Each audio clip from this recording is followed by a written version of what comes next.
walang hanggang ligaya. Tayo na magsama-sama.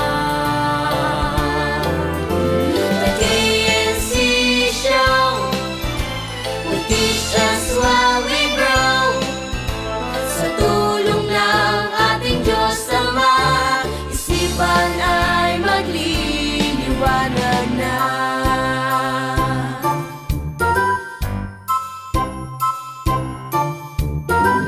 Mapahalaga naman ang bumabasa, katwiran ng Ama ay mauunawa. Kaya't buksan ang Biblia, tayo na magsalo-salo. The KNC Show will teach us while we grow. Sa tulong ng ating Diyos Ama, isipan ay magliliwanag na. Ang turo ng ating Ama ang siyang dapat lakaran. Sa KNC Show will teach us while we grow. Sa tulong ng ating Diyos Ama, isipan ay magliliwanag. The KNC Show will teach us while we grow. Sa tulong ng ating Diyos Ama, isipan ay magliliwanag na.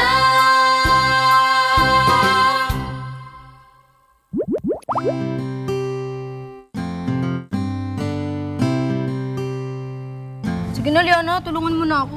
Ate, ayoko nga sumali dun. Sige na, nangako kasi ako sa kanila na isasali kita pag umalis na ako. Bakit kasi ako naisipan mo isali dun eh? Hindi naman ako marunong umarte. Hi, Liana. Hi, Kuya Eric. Ano ba yung pinagtatalunan nyo dun? Yun po yung tungkol sa theater club po namin sa school, Kuya Eric. Eh, sinabi ko po kasi sa mga kasama ko na i-recruit ko po to si Liana kapag umalis na po ako. Eh, Kuya Eric, ayoko po talaga kasi hindi ako marunong umarte. Ano ka ba? Maganda nga yun eh. Bakit ayaw mong sumali? Eh, mahihain po kasi ako. Alam mo na pagsasanayan naman yan eh. Basta't umattend ka lang ng workshop at acting school. Tiyak na madedevelop yung pag-arte mo. Meron po bang acting class kapag summer? Oo naman, hindi mawawala yan sa pwedeng pasukan ng mga bata ngayong summer break. Gusto nyo bang sumali? Oo, Eric. Ikaw, Liana. Sige po, Kuya Eric, susubukan ko po. Mabuti kung ganon. Alam mo yung pagsunod mo sa ate mo, yung mapagbigyan mo siya sa gusto niya, lalo't mabuti naman yung gagawin mo, isang bagay yun nakalooban ng Diyos eh. Ito, basahin natin ang nakasulat sa aklat ng Tito 2:7.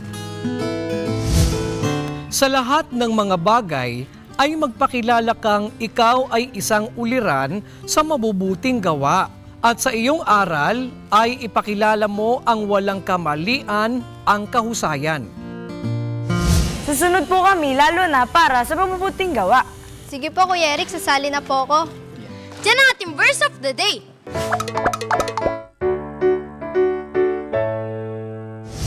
Kuya Eric, paano po ba sasali sa acting class? Tsaka ano po ang ginagawa doon? Yan ang alamin natin mamaya. Pag-aaralan natin ang tungkol sa acting class. Yan ay sa pagbabalik ng KNC Show!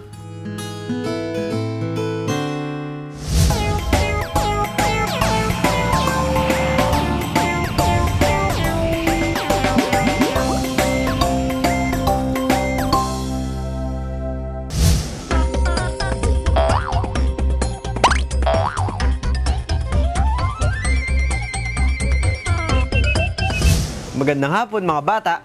Ngayong bakasyon, marami na tayong oras para mag-explore at mag-practice ng ating talento. At sakap na dyan ang ating creativity. Gaya na lang ng project natin ngayon, gagawa tayo ng abstract, ibang uri ng abstract. At gagamitan natin ito ng cardboard o karton tulad nito. Kaya ihanda na ang ating mga gamit tulad ng cardboard o karton, cardboard paper, black o dark paint, paper plate, at crayons. Una, kumuha tayo ng cardboard na sasapat sa kailangan natin sa gagawin nating abstract. Sunod, maglagay tayo ng paint sa paper plate. Umpisa na natin ang paggawa ng linya para sa ating abstract. Gamit ang cardboard, lagyan natin ng paint ang edge nito at saka natin idikit sa cardboard paper.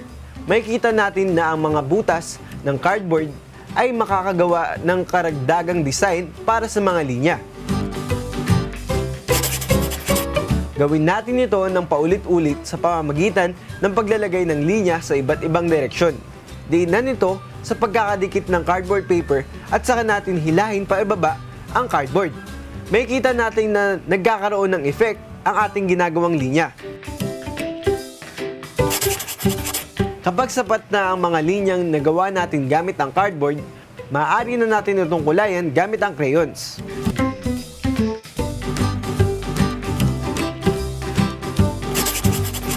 Ayan, alam na natin kung paano gawin ang nakakatuwang abstract art. Tulad nito, palawakin lang ang creativity, magiging maayos ang resulta ng project natin. Marami pa ako ituturo sa inyo mga bata, kaya muli tayong magkita-kita at samahan niyo ulit ako upang sanayin ang ating kakayahan sa pagguhit dahil tayo mga batang artistic.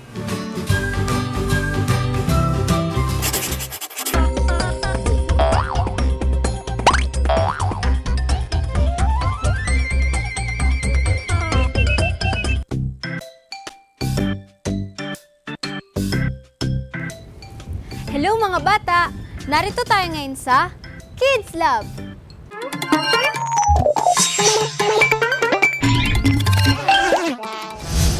Mahilig ba kayo sa arts? Sa science? Mahirap ba itong pagsabayin?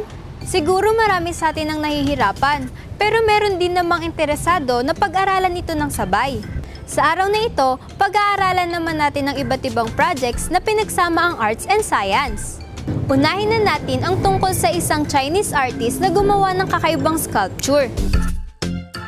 Para mapanatili ang shape ng isang sculpture, kadalasang gumagamit ang mga artist ng matitigas na materials tulad ng bato, metal o ceramic.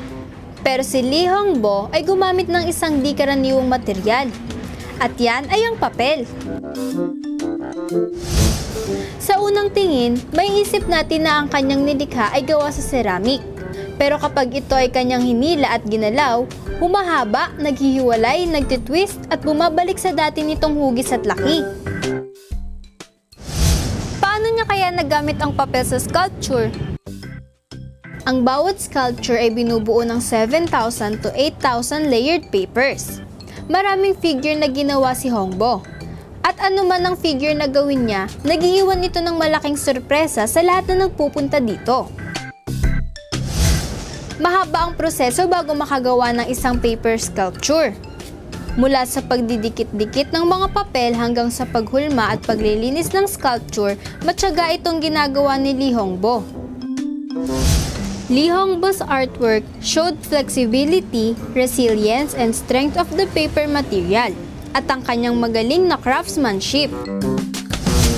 Ang galing, di ba? Gamit ang papel, nakagawa siya ng iba't ibang sculpture. Sa tanong natin, pwede bang pagsabayin ng arts and science? Pwede, di ba? Nagawa yan ni Li Hongbo. Samahan niyo ako ulit para sa kakaibang projects combining arts and science dito sa Kids Lab, ang laboratorio para sa mga batang Kristiyano!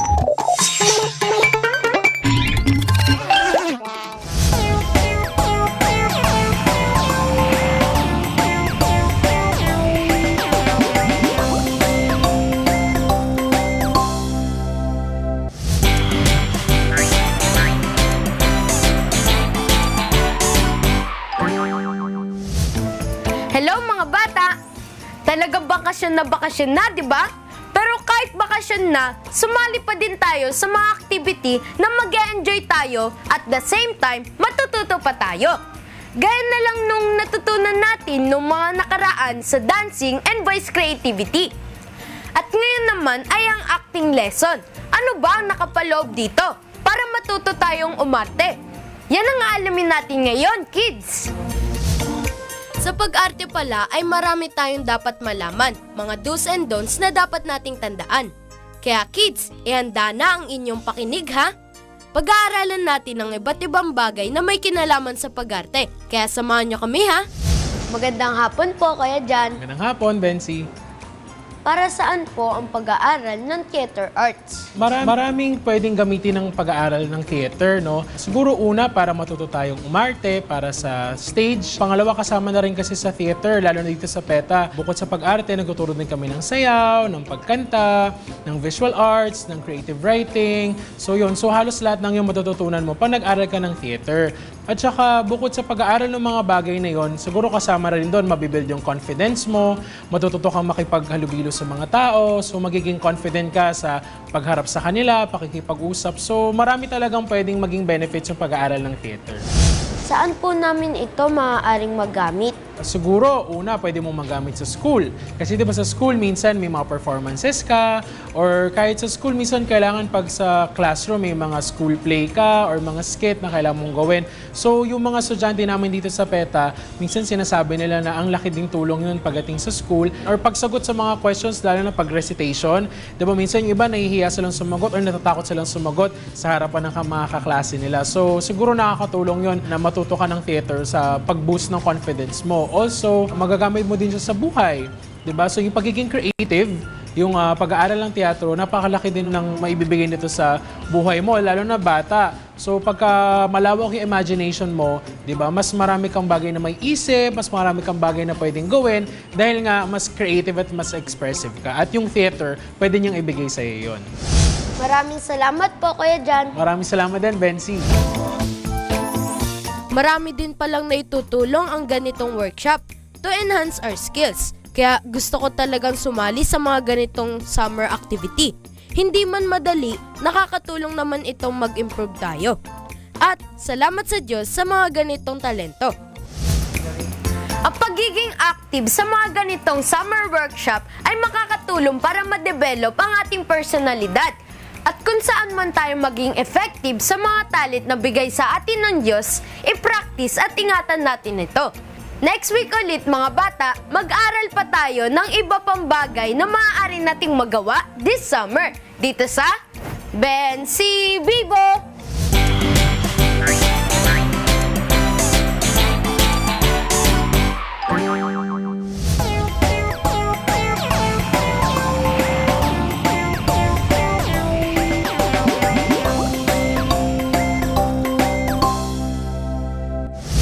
Nakaka-excite pong sumali sa acting class. Oo nga, marami kang malalaman tungkol sa sining ng pag-arte. May enhance talaga yung acting skills mo sa workshop. Sana marami kayong natutuhan. At sana magamit nyo rin ito sa susunod. Bible story naman tayo. Sige po, Kuya Eric! Kahapon natunghayan natin ang pagsalita ni Propeta Elias kay Haring Akab na hari sa Israel. Nagkaroon kasi ng matinding tagtuyot sa panahon ng paghahari ni Haring Akab sa Israel dahil hindi po umulan o nagkaroon man ng hamog. At inutusan po ng Panginoon si Propeta Elias sa isang babaeng bao sa Sarepta upang pakanin po siya dahil wala pong tubig sa batis dahil hindi nga po umulan sa kanilang lupain. Oo, ganun nga ang naging pananalita ng Panginoon kay Propeta Elias. At pagkalipas ng mga bagay na iyon, heto naman ang sumunod na nangyari kay Propeta Elias. Basahin natin ang nakasulat sa Unang Hari 17:13 hanggang 24. At sinabi ni Elias sa kanya, "Huwag kang matakot. Yumaon ka at gawin mo ang iyong sinabi. Ngunit igawa mo muna ako ng munting tinapay at ilabas mo sa akin. At pagkatapos ay gumawa ka para sa iyo at para sa iyong anak. Sapagkat ganito ang sabi ng Panginoon, ng Diyos ng Israel. Ang gusi ng harina ay hindi makukulangan o ang banga ng langis man ay mababawasan hanggang sa araw na magpaulan ng Panginoon sa ibabaw ng lupa." At siya'y yumaon at ginawa ang ayon sa sabi ni Elias. At kumain ang babae at siya at ang kanyang sangbahayan na maraming araw. Ang gusi ng harina ay hindi nakulangan o ang banga ng langis man ay nabawasan ayon sa salita ng Panginoon na kanyang sinalita sa pamamagitan ni Elias. At nangyari, pagkatapos ng mga bagay na ito, na ang anak na lalaki ng babae na may-ari ng bahay ay nagkasakit, at ang kanyang sakit ay malubha, na walang hiningang naiwan sa kanya. At sinabi niya kay Elias, "Ano ang ipakikialap ko sa iyo? O ikaw na lalaki ng Diyos? Ikaw ay naparito sa akin upang ipaalala mo ang aking kasalanan at upang patayin ang aking anak." At sinabi niya sa kanya, "Ibigay mo sa akin ang iyong anak." At kinuha niya sa kanyang kandungan at dinala sa silid na kanyang tinatahanan at inihiga sa kanyang sariling higaan.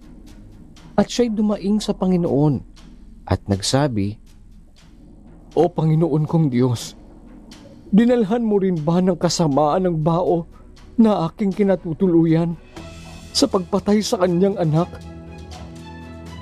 At siya'y umunat sa bata na makaitlo at dumaing sa Panginoon at nagsabi, "O Panginoon kong Diyos, idinadalangin ko sa iyo na iyong pabalikin sa kanya ang kaluluwa ng batang ito."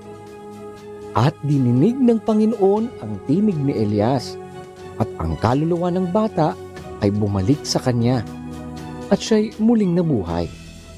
At kinuha ni Elias ang bata at ibinaba sa loob ng bahay na mula sa silid. At ibinigay siya sa kanyang ina. At sinabi ni Elias, "Tingnan mo, ang iyong anak ay buhay." At sinabi ng babae kay Elias,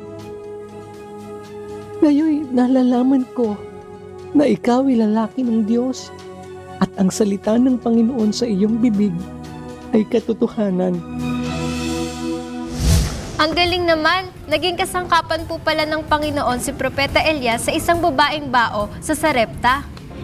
Kuya Eric, ano naman po ang sumunod na ginawa ni Propeta Elias nang suguin po siya ng Panginoon sa isang babaeng bao sa Sarepta? Aalamin natin yan next week kung loloobin ng Panginoon. Kaya't huwag kayong liliban sa panonood ng Bible story. Ang pagpunta sa mga acting class ay isa sa mga bagay na maaari nating pagkaabalahan tuwing summer. Lalo na kung mahilig kayong umarte at sumali sa mga school play. Lalo na't kung alam mo sa sarili mo na ikaw ay mayroong angking talento sa pag-arte, mas mabuting i-enhance natin yun at huwag pabayaan. Ito ang sabi ng Biblia sa aklat ng unang Timoteo 4:14. "Huwag mong pabayaan ang kaloob na nasa iyo. Nasa iyo'y ibinigay sa pamamagitan ng hula na may pagpapatong ng mga kamay ng kapulungan ng mga presbitero." Hilig niyo ba ang pagluluto? Gusto niyo ba itong matutuwan? Kung lolobin ng Diyos, tungkol naman sa cooking class ang ating pag-aaralan.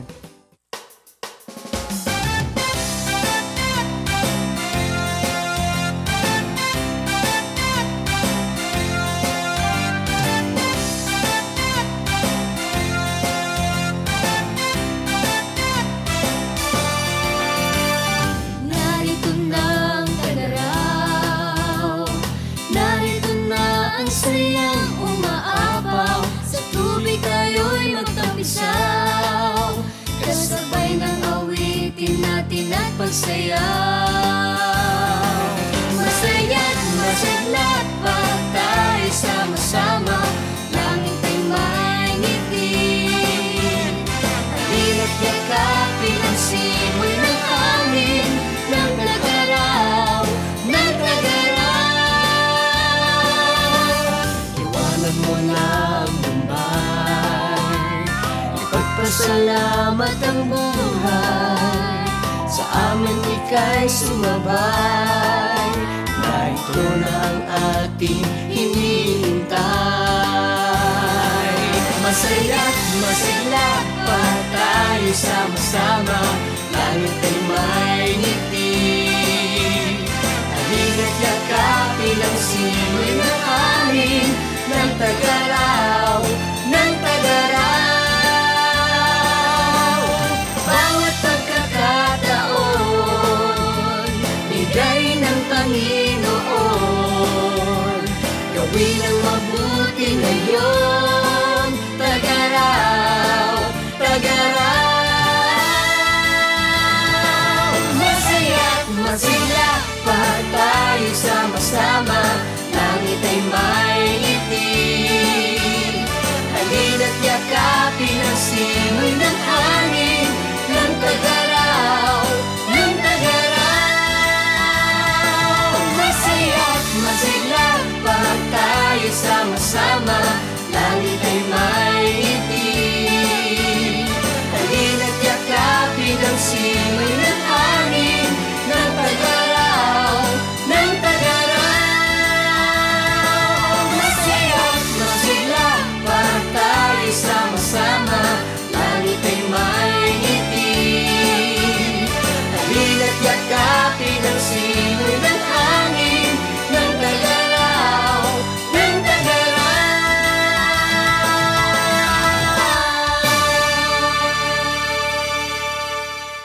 Hanggang dito mga bata, next week, God willing, ay muli tayong magkita-kita. Dito lang sa nag-iisang Bible School on Air, ang KNC Show! KNC Show, noticias while we grow. Sa tulong ng ating Diyos Ama, isipan ay magliliwanag. KNC Show, noticias while we grow. Sa tulong ng ating Diyos Ama, isipan ay magliliwanag na